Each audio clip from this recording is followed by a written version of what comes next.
체포된 지 넉 달째 되던 어느 날 천정을 뚫고 지붕을 통해서 탈출을 해버린 겁니다. 탈옥 생활은 다행히 3개월 만에 끝이 납니다. 필리핀 경찰과의 공조 끝에 다시 검거할 수 있었습니다. 결국 교도소에 이송 수감됩니다. 그런데 수감된 지 2년째 되는 어느 날 두 번째 탈옥에 성공합니다. 와.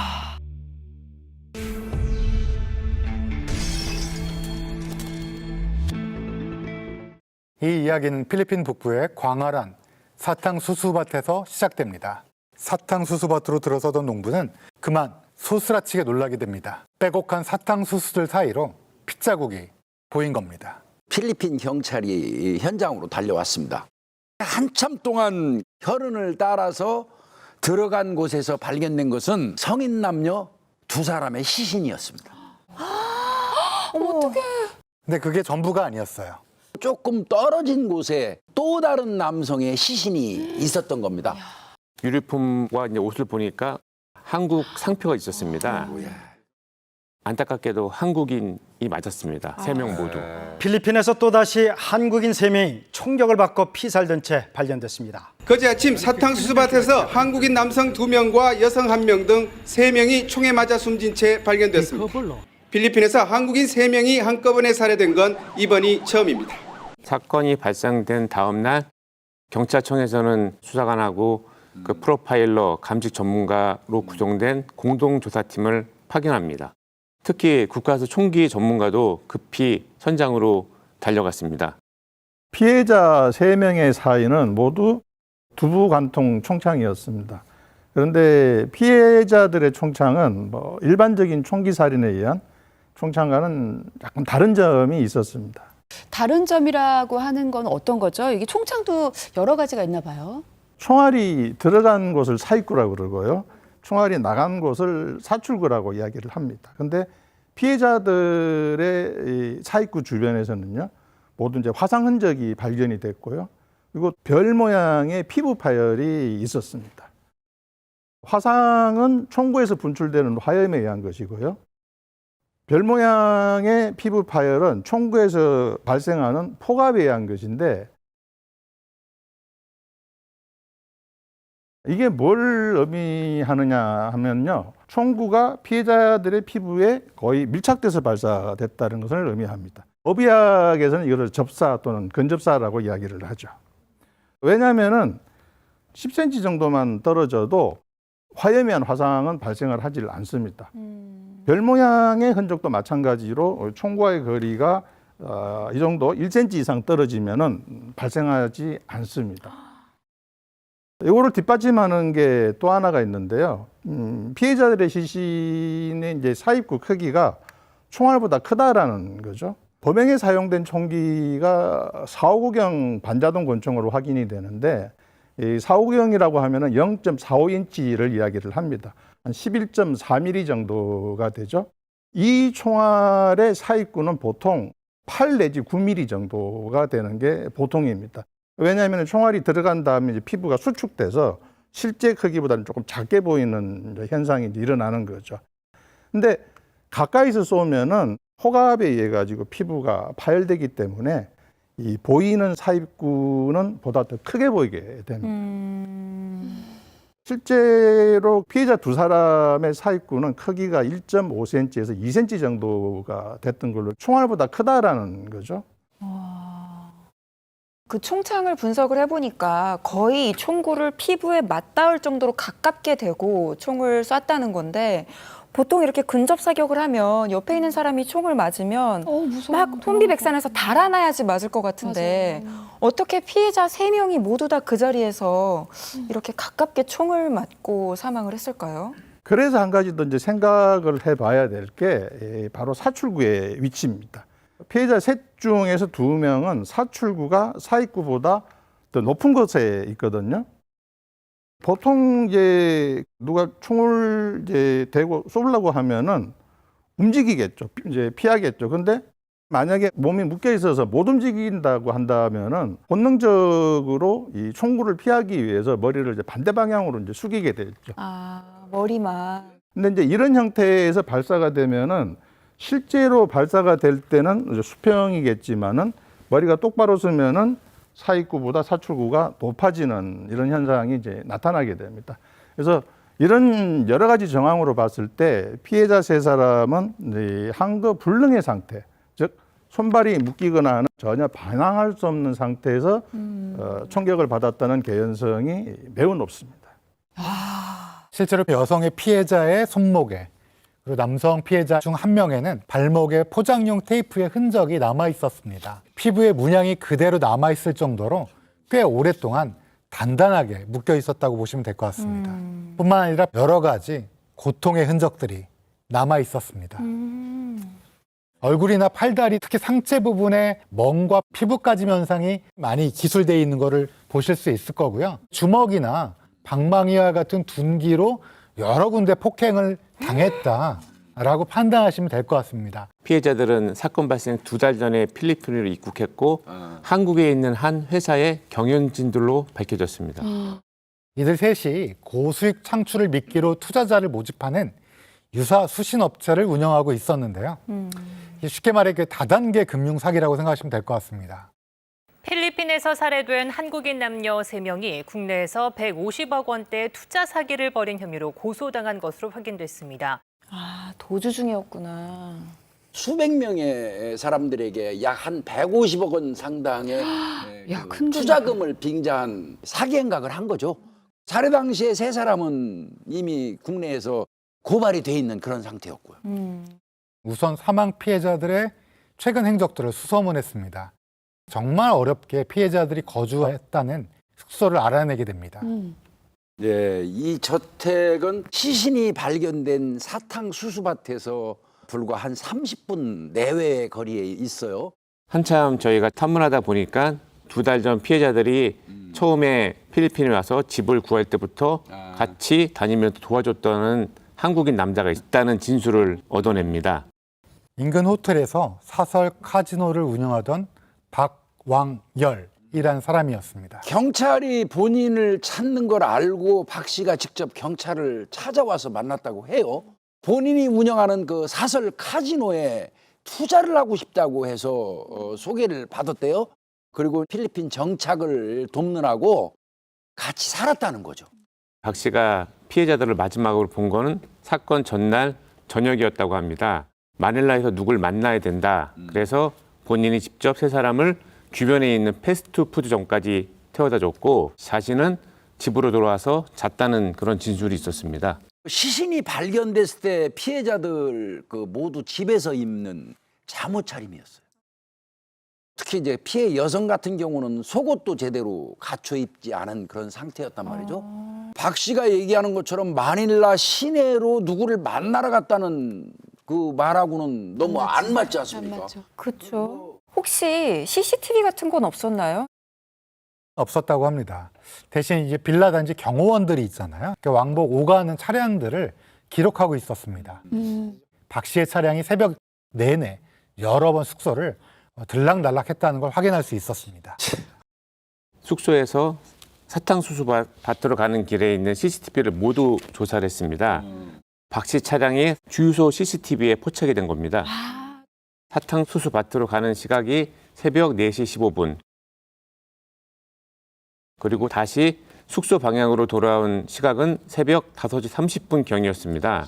그런데 이제 필리핀 경찰이 여기까지 확인을 하니까 본인이 아마 용의선상에 올랐다고 판단을 하고 박 씨가 자취를 감춰버려요. 그런데 이때 경찰은 박 씨의 운전사로 일하던 필리핀 남성으로부터 결정적인 증언을 확보하게 됩니다.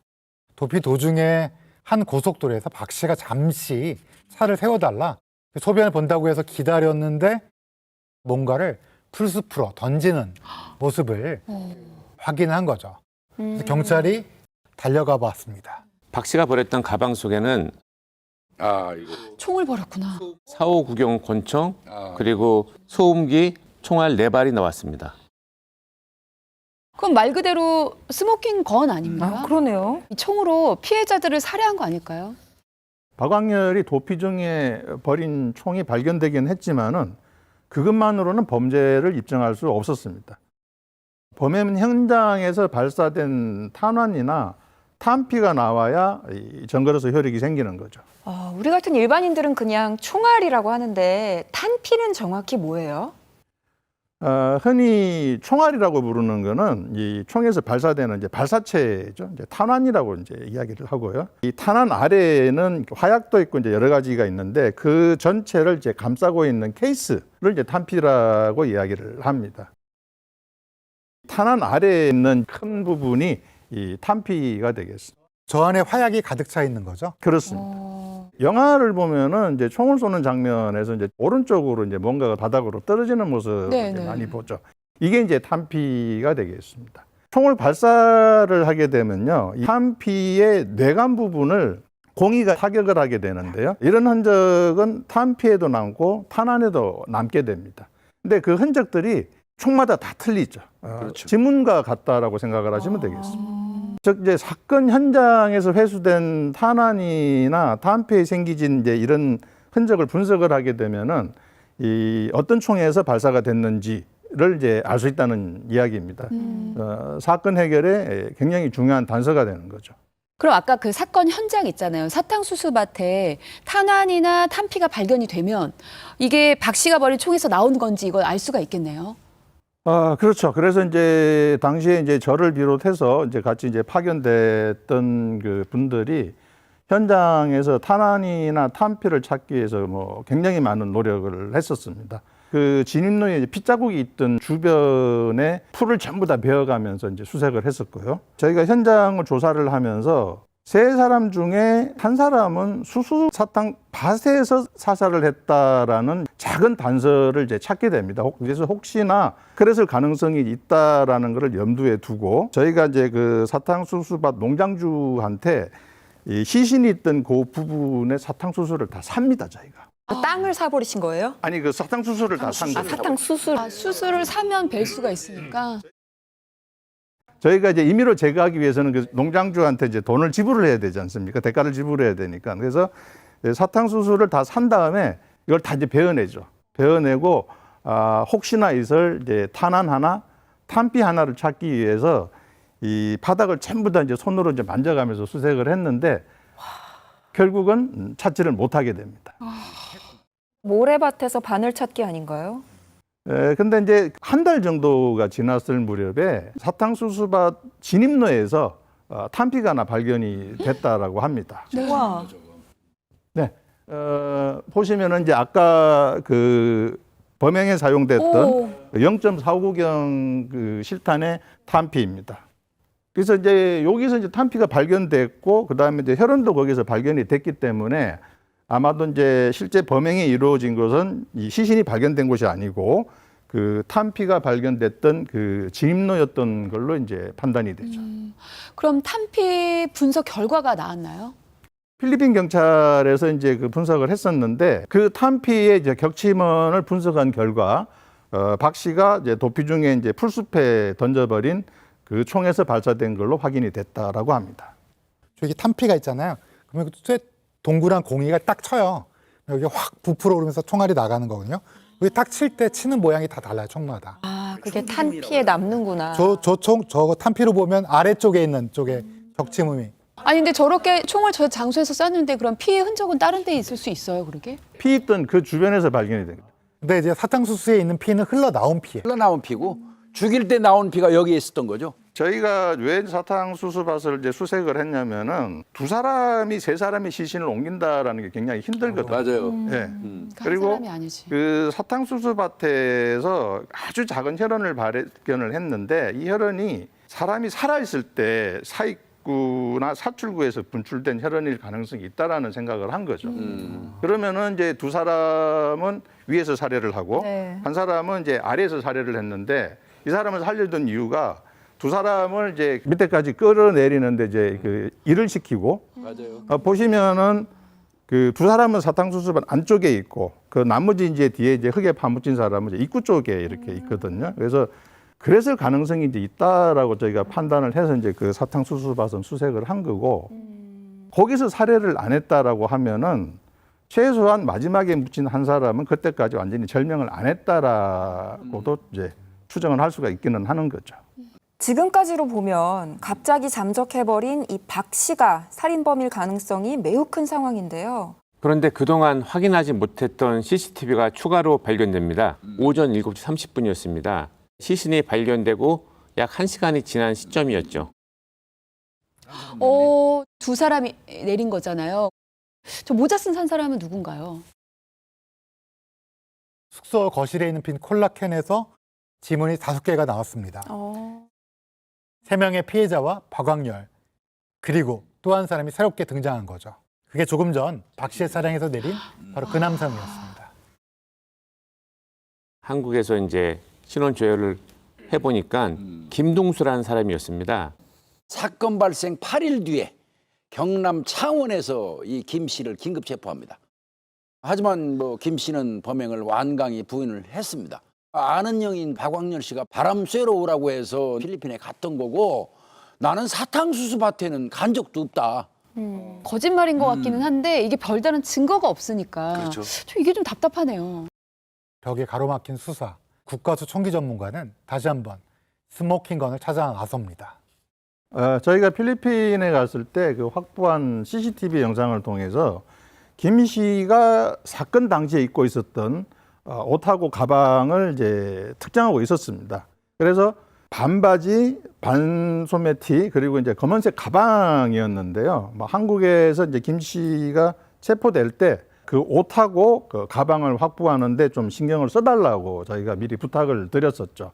이제 거기에서 이제 범행의 증거가 이제 나올 수가 있으니까요. 옷과 가방에서 범행의 증거라면 어떤 건가요?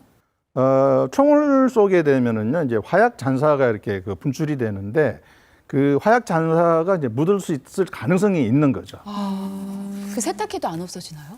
당시에 입고 있던 옷하고요, 그 다음에 메고 있던 가방입니다. 근데 옷은 세탁을 하면은 그 화약 잔사는 대부분 다 없어집니다. 근데 필리핀은 더우니까 세탁을 했을 가능성이 있고요. 이제 한국은 이제 추운 날씨니까 이 반팔 반바지를 입을 일이 없으니까 세탁을 해서 보관할 가능성이 있었죠.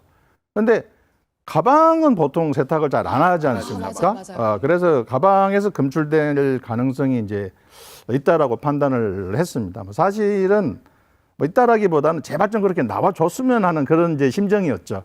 진짜 진심으로 더 그러셨을 것 같아요. 필리핀까지 직접 가셨으니까 더 그러셨을 것 같아요. 예.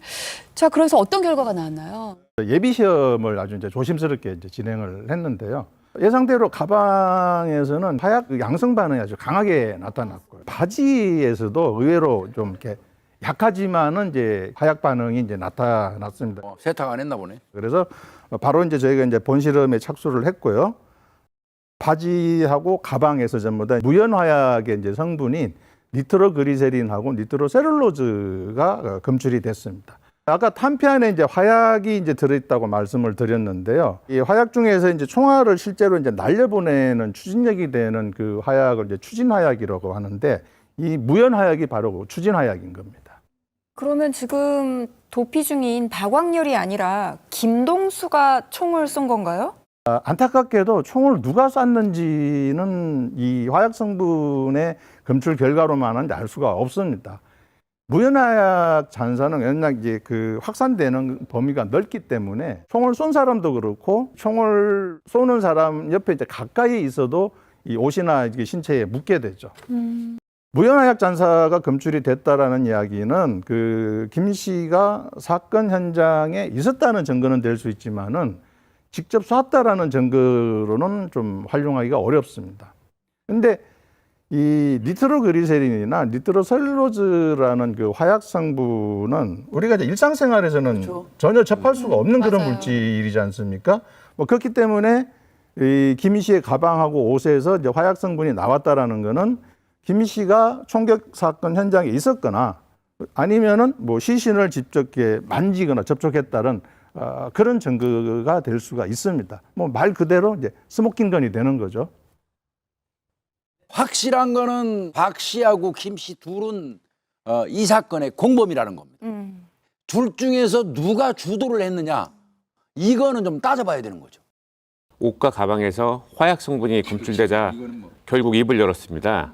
알고 지내던 박광렬이 생활고에 시달리던 자신에게 전화를 해서 1억 원을 줄 테니 필리핀에 와서 누구를 죽여달라. 그렇게 제안했다는 것입니다.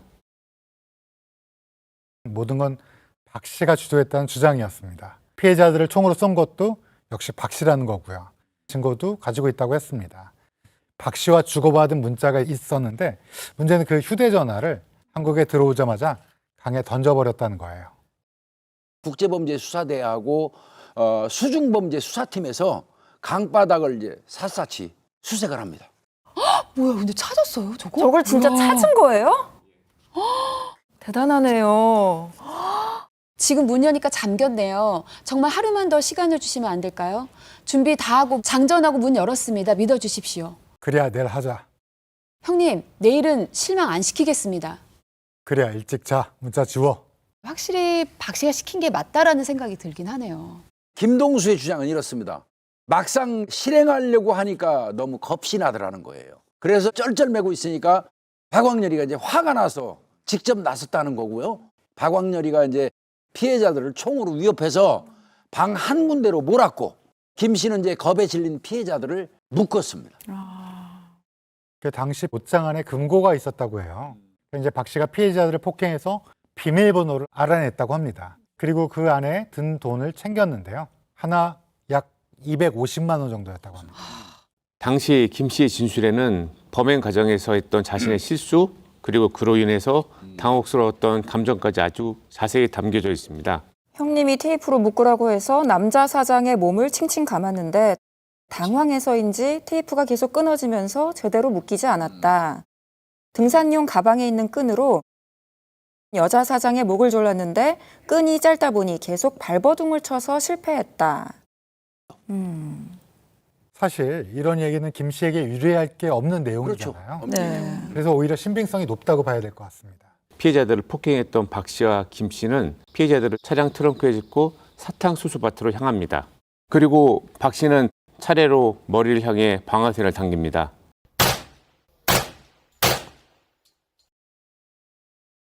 김 씨는 강도살인 및 사체유기 혐의에 대해 징역 30년을 확정받습니다. 판결문에는 필리핀에서 도주한 박광렬에 대해 이렇게 명시하고 있습니다. 피해자들에게 반환해야 하는 카지노 예치금을 돌려주지 않으려고 피고인과 공모하여 피해자들을 잔인하게 살해했다. 결국 돈 때문에 3명이나 죽였다는 거네요. 박광렬은 도주 전에 피해자들과 공동 명의로 카지노에 예치했던 현금을 인출하는데요. 그 현금 액수가 7억 2천만 원에 해당합니다. 돈 챙겨서 작정을 하고 떠난 거네요. 경찰은 그 당시에 박광렬이 만나던 필리핀 여성의 SNS를 뒤졌는데 사진 보시면 테이블 건너편에 팔에 문신 한 남자가 앉아 있잖아요. 네. 네. 이게 박광렬이에요. 두 번째 사진 보시면 접시 위에 냅킨이 있잖아요. 빨간 네. 글자 적혀 있어요. 콘도 이름이 적혀 있어요. 굉장히 고생을 많이 했습니다. 추적해서 가보면 그 사람은 없고 맞아. 한 달 동안 약 한 30군데 넘는 곳을 직접 방문해서 확인을 하는 작업을 계속 했습니다. 한 달하고도 일주일이 지났을 무렵에 아, 어디 호텔 침대에서 찍은 사진인 것 같은데 침구가 파란색인 게 좀 특이해요. 침구 색깔, 방에 걸린 물결무늬 커튼, 또 지인들의 증언 등 여러 가지를 조합을 해가지고 이들이 있는 호텔을 경찰이 특정하게 됩니다. 그리고 또 달려갔죠. 결국은 박광렬을 검거했습니다. 드디어. 손 올려요, 손 올려요, 손 야, 올리세요. 잡았구나. 아유, 얼마만이야. Just put your hands there. I will shoot you. 천신만고 끝에 드디어 잡혔네요. 그런데 체포 당시 박 씨를 연행한 필리핀 경찰 말에 따르면 박 씨가 이랬다는 거예요. 200만 페소를 줄 테니 풀어주세요. 자, 한화 5천만 원 정도 돼요. 큰 돈이네. 또 경찰청에서는 필리핀 정부에 박광렬의 공식 송환을 요청합니다. 이 송환 논의가 진행되는 동안 박광렬은 필리핀 이민청 외국인 수용소에 수감돼 있었어요. 추방을 기다리는 외국인들이 잠시 머무는 곳입니다. 그런데 체포된 지 넉 달째 되던 어느 날 박광렬이가 천정을 뚫고 지붕을 통해서 탈출을 해버린 겁니다. 박광렬의 탈옥 생활은 다행히 3개월 만에 끝이 납니다. 필리핀 경찰과의 공조 끝에 필리핀 북부의 한 아파트에서 박광렬을 다시 검거할 수 있었습니다. 결국 박 씨는 교도소에 이송 수감됩니다. 그런데 수감된 지 2년째 되는 어느 날 박광렬이 두 번째 탈옥에 성공합니다. 필리핀 경찰에서 전담팀을 꾸려서 활동을 했는데 1년이 넘도록 그의 행적을 알 수 없게 되었습니다. 그렇게 한국에서도 박 씨의 존재가 점점 잊혀지던 어느 날 그는 상상도 못했던 괴물의 모습으로 우리 앞에 등장하게 됩니다. 남양유업 창업주의 외손녀 황하나 씨가 오늘 체포됐습니다. 또 지난해에도 마약을 투약한 혐의가 새롭게 더해졌습니다. 필리핀 총책으로부터 각종 마약을 공급받아서 전국에 유통한 국내 최대 규모의 마약 유통 일당이 구속됐습니다. 유통책 한 명이 마약 투약 혐의를 받고 있는 남양유업 창업주 외손녀 황하나의 지인으로 드러나 연관성을 수사하고 있습니다.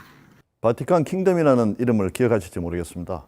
2020년 10월 제가 근거했던 국내 마약 총책의 닉네임이었습니다. 경찰이 한 아파트를 덮칩니다. 집안 곳곳에서 각종 마약이 나옵니다. 해외에서 마약을 들여와 전국으로 유통한 26살 A씨. 텔레그램에서 바티칸 킹덤으로 불리는 국내 최대 규모 마약상입니다. 당시 남양유업 창업주 외손녀 황하나에게 마약을 대준 인물로 거론되면서 큰 화제가 됐습니다. 2020년은 텔레그램을 이용한 국내 마약 유통이 정말 폭발적으로 늘어나던 시기였습니다. 새로운 판매 방식이었습니다. 판매자가 텔레그램에 마약방을 만들어 놓고 마약 주문을 하면 구매자들이 코인으로 대금을 지급하면 되는데요. 판매책들은 전국 곳곳에 은밀한 곳에다가 이제 사전에 마약을 은닉해두고 구매자들이 사전에 전송을 해주면 찾아가게 하는 방식인데요. 일명 던지기 방식입니다.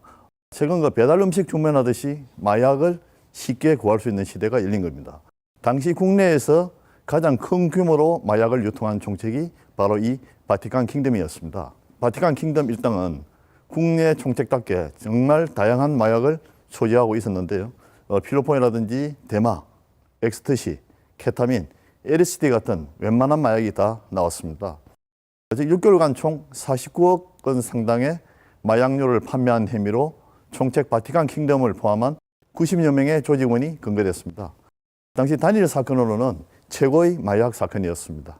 바티칸 킹덤 이름이 특이해서 기억이 나요. 당시에 이 사건 말고도 뉴스에 굉장히 많이 나왔었는데 지금 필리핀에서 사람을 죽이고 2번이나 탈옥에 성공한 이 박광렬과는 어떻게 연결되는 거죠?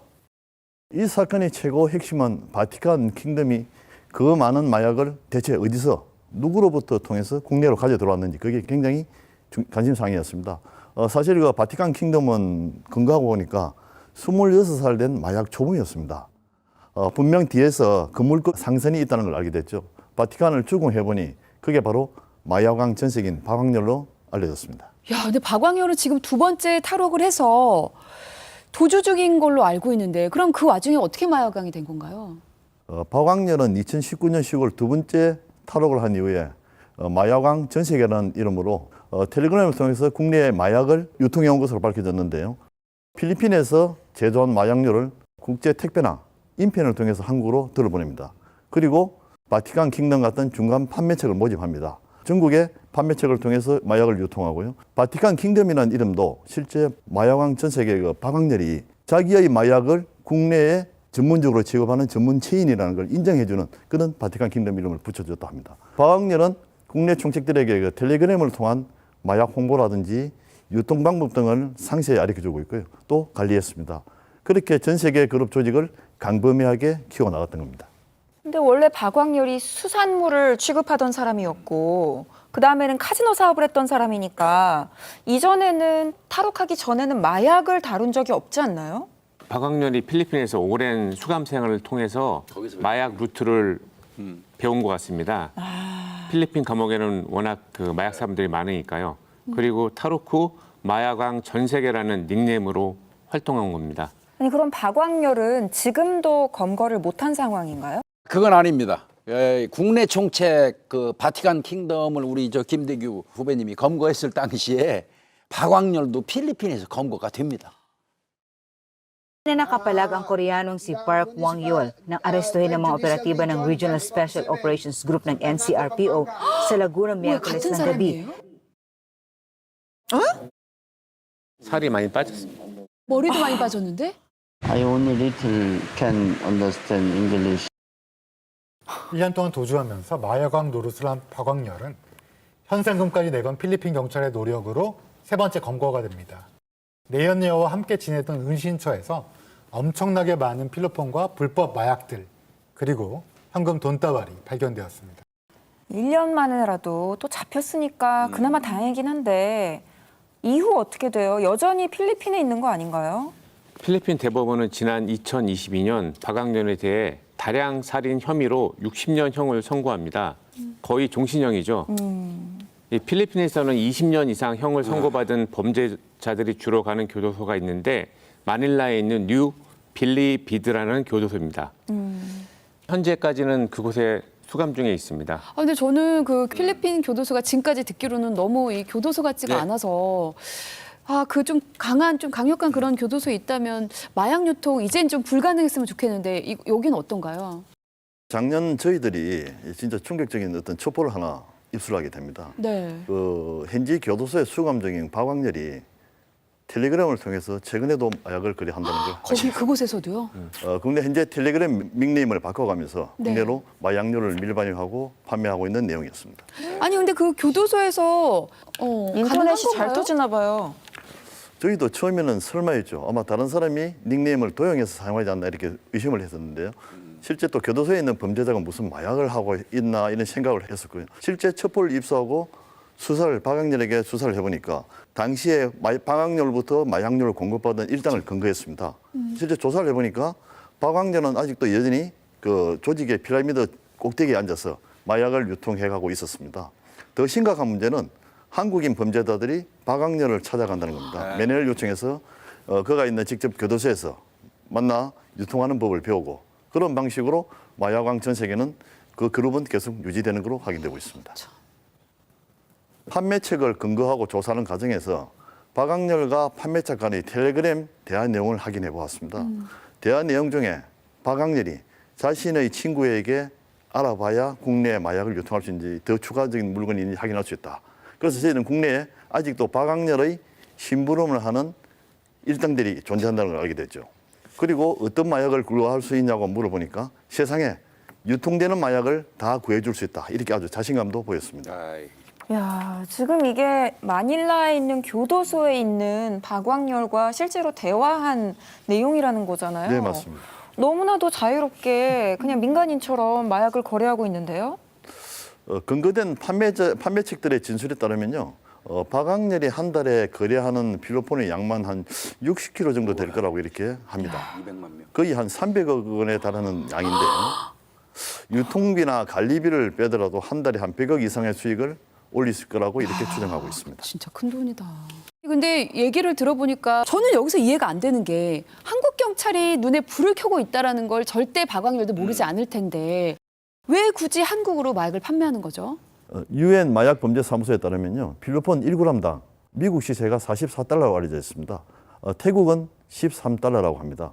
그런데 우리나라에서는 450달러, 하나로 한 60만 원 정도 상당이죠. 비싼 만큼 마진이 크게 남으니까 마약 사범들에게는 한국은 꽤 매력적인 시장인 겁니다. 시세 차익이 워낙 크다 보니까 국제우편으로 한국으로 마약 10개를 가지고 들어와서 공항에서 한 9개가 적발되더라도 하나만 통과하면 남는 장사라고 이렇게 이야기를 하고 분명을 진행하고 있습니다. 그러니까 박광렬은 한국에서 마약 유통을 계속 멈출 수 없고 진행할 수밖에 없는 것 같습니다. 제가 수사한 입장에서 보면 마약 구매자들의 나이가 너무 어려집니다. 최근 점점 청소년들이 많아지는데요. 그리고 처음 마약을 시작하는 친구들이 너무 많습니다. 이게 뭘 의미하냐면 우리 사회에 강범하게 마약이 퍼져 있다는 건데요. 마약은 얼마나 공급하느냐에 따라서 수요가 결정되는 구조입니다. 박광렬 같은 범죄자가 뒤에 숨어서 마약을 유통하고 있는 한 마약 범죄는 대한민국에서 해결되지 않다고 봅니다. 아무리 판매책을 잡아더라도 새로운 또 얼굴이 나타날 겁니다. 박광렬을 국내로 송환해서 우리의 법으로 처벌하는 게 제일 큰 급선무라 생각합니다. 국내 한 언론에서 필리핀 교도소에 있는 박광렬을 직접 만나 취재한 적이 있었습니다. 그때 박광렬이 이런 말을 했다고 해요. 삼성 휴대폰 쓰다가 중독된 애들이 많은데 그럼 그게 다 삼성 책임이냐? 라고요. 그리고 취재진을 협박하기도 했다고 합니다. 누굴 시켜서 조용히 없앨 수도 있다고 조심하라고. 얼른 한국으로 좀 송환할 수 있는 방법은 없는 건가요? 현재 박광렬은 필리핀에서 60년형을 선고받은 상태입니다. 불법 무기, 마약 소지, 그리고 탈옥 관련된 재판은 아직 진행조차 되지 않았습니다. 한국과 필리핀이 맺고 있는 범죄 인도 조약에 따르면 현지에서 박광렬이 받은 형의 집행이 모두 종료되어야 한국으로의 인도가 가능합니다. 60년 다 살아서 송환이 된다는 건 사실 살아있을 때 불가능하잖아요. 근데 지금 우리나라 젊은이들이 마약으로 지금 다 맞아요. 위험해지고 있기 때문에 그냥 두시면 안 될 것 같은데요. 방법이 전혀 없는 건 아니에요. 임시 인도 조치라는 게 있어요. 네. 필리핀에서 이 사람이 저지른 범죄에 대해서 재판을 진행 중에 있잖아요. 그거를 무시해버리고 우리 쪽으로 이 사람을 보내달라는 요구예요. 임시 인도 조치가 필리핀 당국에 의해서 받아들여진다면 우리가 송환해 올 수는 있어요. 박광렬에 대한 범죄인 인도는 경찰 단계가 아닌 법무부와 외교부가 함께 나서야 된다고 생각합니다. 그리고 일반적인 방법으로는 어렵고 정치적이고 외교적인 해법이 절실합니다. 박광렬은 지금도 필리핀 감옥의 그야말로 VIP입니다. 살인자의 마약왕인 그의 죄를 우리가 묻지 못하는 현실. 이것이 법치국가 대한민국의 최선일까요? 오늘 스모킹건 여기서 마칩니다.